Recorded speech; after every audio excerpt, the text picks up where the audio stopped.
بسم اللہ الرحمن الرحیم۔ زی اسلامک ٹی وی کے محترم ناظرین السلام علیکم۔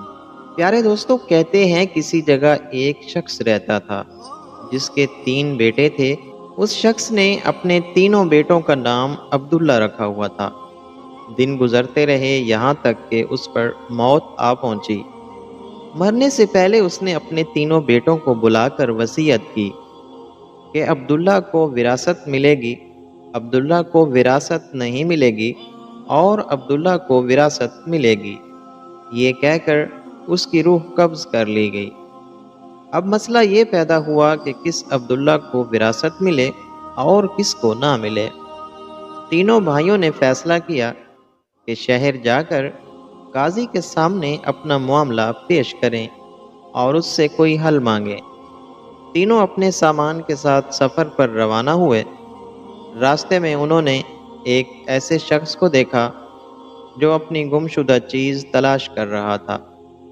ان بھائیوں نے پوچھا تو اس نے بتایا کہ اس کی اونٹنی کھو گئی ہے اور وہ اسے ڈھونڈ رہا ہے۔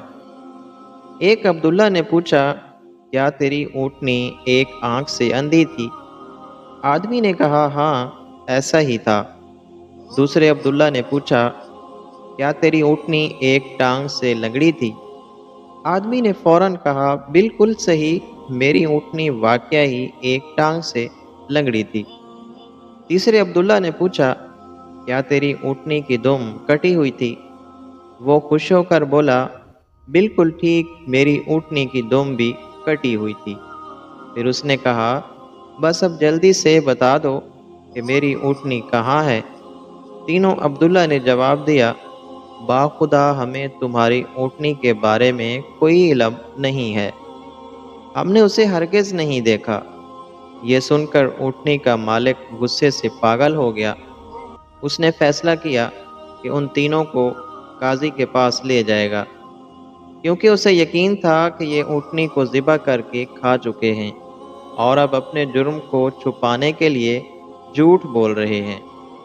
جب اس نے تینوں کو یہ ارادہ بتایا تو انہوں نے کہا، ہمیں کوئی اعتراض نہیں، کیونکہ ہم بھی قاضی کے پاس جا رہے ہیں۔ چنانچہ وہ چاروں قاضی کے پاس پہنچے۔ اونٹنی والے نے اپنا قصہ بیان کیا۔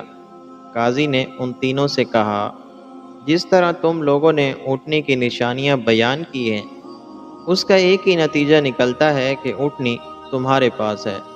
بہتر ہے کہ اپنے جرم کا اعتراف کر لو۔ پہلا بولا، جناب علی، ہم نے اونٹنی تو نہیں دیکھی، البتہ اس کے آثار ضرور دیکھے تھے۔ جب میں نے کہا کہ تیری اونٹنی ایک آنکھ سے اندھی ہے تو اس لیے کہ راستے کی ایک طرف کی گھاس تو کھائی ہوئی تھی مگر دوسری طرف جوں کی تو پڑی تھی، اس کا مطلب یہ تھا کہ اونٹنی ایک آنکھ سے اندھی ہوگی۔ دوسرا عبداللہ بولا، میں نے دیکھا کہ راستے میں 3 قدم گہرے لگے ہوئے تھے جبکہ چوتھا قدم زمین پر ہلکا سا پڑا تھا، اس کا مطلب یہ تھا کہ جانور لنگڑا ہے۔ تیسرے عبداللہ نے کہا، عام طور پر اونٹ چلتے ہوئے گوبر ادھر ادھر گراتے ہیں، مگر جس راستے سے ہم آتے تھے وہاں گوبر ایک ہی سیدھی لکیر میں گرا ہوا تھا، اس کا مطلب یہ تھا کہ اونٹنی کی دم بھی کٹی ہوئی تھی، اس لیے گوبر ادھر ادھر نہ بکھرا۔ یہ سن کر قاضی نے اونٹنی والے کی طرف دیکھا اور کہا، تم جا سکتے ہو، تمہاری اونٹنی ان لوگوں کے پاس نہیں ہے اور نہ ہی انہوں نے اسے دیکھا ہے۔ اونٹنی والا چلا گیا تو تینوں بھائیوں نے قاضی کے سامنے اپنا اصل قصہ بیان کیا۔ یہ سن کر قاضی بہت حیران ہوا اور کہا، تم آج رات مہمان خانے میں ٹھہرو، میں کل سوچ کر کوئی حل بتاؤں گا۔ وہ تینوں مہمان خانے میں جا کر ٹھہرے تو انہیں محسوس ہوا کہ ان کی نگرانی کی جا رہی ہے۔ کچھ دیر بعد ان کے لیے کھانا لایا گیا۔ کھانے میں گوشت کا سالن اور روٹیاں تھیں۔ پہلا عبداللہ کھانے کو دیکھ کر بولا، یہ سالن کتے کے گوشت کا ہے۔ دوسرا بولا، یہ روٹیاں جس عورت نے پکائی ہیں وہ حمل کے آخری دنوں میں ہے۔ تیسرا بولا، یہ قاضی حرام کی اولاد ہے۔ یہ بات قاضی تک پہنچ گئی۔ اگلے دن اس نے تینوں کو عدالت میں بلا کر پوچھا، یہ کس نے کہا تھا کہ سالن کتے کے گوشت کا ہے؟ پہلا بولا، میں نے کہا تھا۔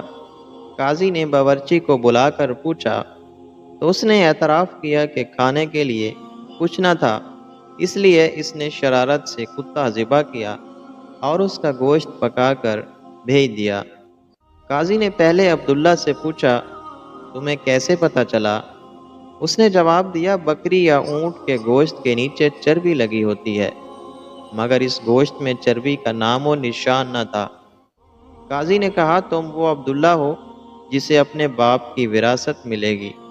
پھر اس نے دوسرا سوال کیا، یہ کس نے کہا تھا کہ روٹیاں ایسی عورت نے پکائی ہیں جو حمل کے آخری دنوں میں ہے؟ دوسرا بولا، یہ میں نے کہا تھا۔ قاضی نے پوچھا، تمہیں کیوں ایسا لگا؟ اس نے کہا، میں نے دیکھا کہ روٹیاں ایک طرف سے پکی ہوئی تھیں مگر دوسری طرف سے کچی رہ گئی تھی۔ اس کا مطلب تھا کہ عورت زیادہ جھک نہیں سکی اور سامنے کی چیز بھی ٹھیک سے نہیں دیکھ پائی۔ اس سے مجھے اندازہ ہوا کہ وہ عورت حاملہ ہے۔ قاضی نے کہا، تم وہ عبداللہ ہو جسے اپنے باپ کی وراثت سے حصہ ملے گا۔ پھر اس نے تیسرا سوال کیا، یہ کس نے کہا تھا کہ میں حرامی ہوں؟ تیسرا بولا، یہ میں نے کہا تھا۔ قاضی اندر گیا اور اپنی بیوی سے پوچھا، کیا یہ سچ ہے؟ بیوی نے کہا، ہاں یہ سچ ہے کہ تم حرام کی اولاد ہو۔ قاضی واپس آ کر بولا، تمہیں کیسے پتہ چلا؟ اس نے کہا، اگر تم حلالی ہوتے تو مہمان خانے میں ہمیں کتے کا گوشت نہ کھلاتے، نہ کچی روٹیاں کسی مظلوم عورت سے بنواتے اور نہ ہی ہم پر پہرہ بٹھاتے۔ قاضی نے کہا، تم وہ عبداللہ ہو جسے اپنے باپ کی وراثت نہیں ملے گی۔ تیسرے عبداللہ نے حیرت سے پوچھا، ایسا کیوں؟ قاضی نے کہا، کیونکہ ناجائز اولاد ہی دوسری ناجائز اولاد کو پہچان سکتی ہے اور تم بھی میری طرح حرامی ہو۔ وراثت پانے والے دونوں بھائی اپنی ماں کے پاس لوٹے اور پوچھا، ہمارے تیسرے بھائی کا کیا معاملہ ہے؟